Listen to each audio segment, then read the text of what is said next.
Testify. Thank you for letting me speak today. Randy Halchins, come to y'all many times, and I'm not prepared to speak today because I didn't think I was going to be here. I'm prepared to speak for tomorrow. And what I've prepared is I've gone and taken all of the math STAAR tests from grades 3 through 8 for 2014 and all the release questions from 2015 to do a comparison. So a couple things I've heard here today I'm a little concerned about.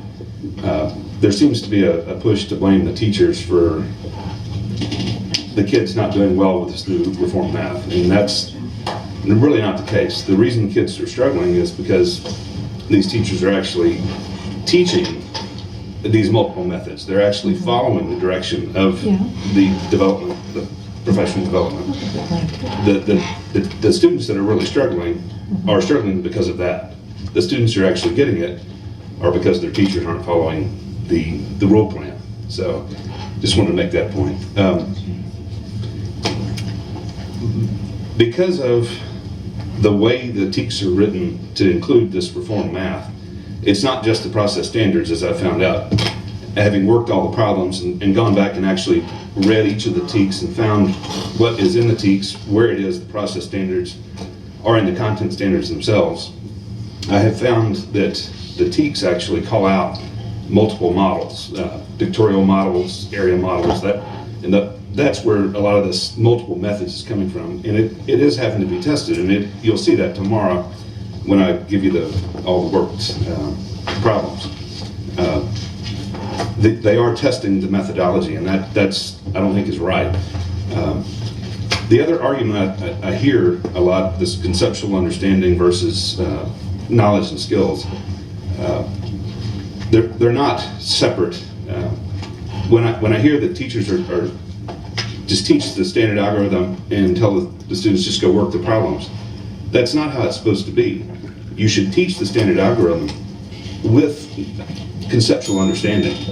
If that's done, then the students progress through the years very, very easily. You don't solve the problem by teaching them 4 or 5 different ways to do it and test them on 4 or 5 different ways to do it. In fact, what you're doing is removing time that could be spent building that solid foundation and progressing the kids forward in math. So anyway, that's all I had to say today. That's very good. Could he explain? Can I ask him to explain?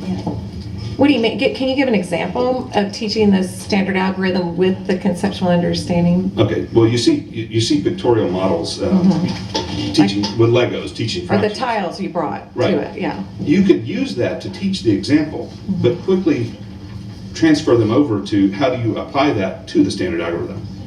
And then once they have made that leap, you don't use those tiles again. You don't use the Legos. You don't use the pictorial models again.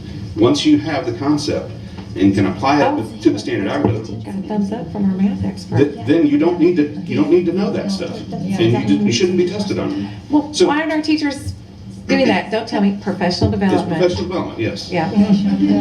Oh, wow.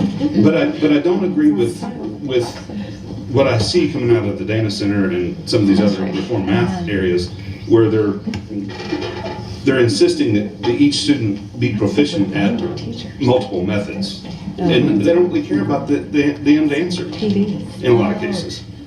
You can get the problem wrong, but be kind of right because you did the right process, and that doesn't work in the real world. No, Yeah. doesn't.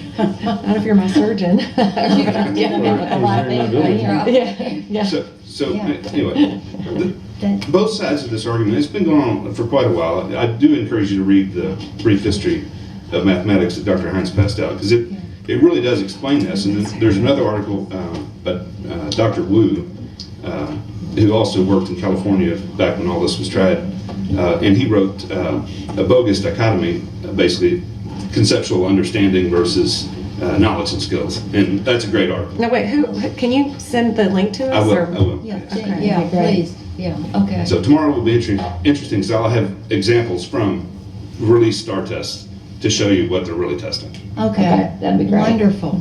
Okay, thank you. Great. Thank you. That'll Thanks, answer Randy. a lot of our questions, hopefully. Yeah. Any further questions? But Randy, don't run too far. Yeah. Any further questions for Randy? No, y'all. Thank you. What is the item tomorrow?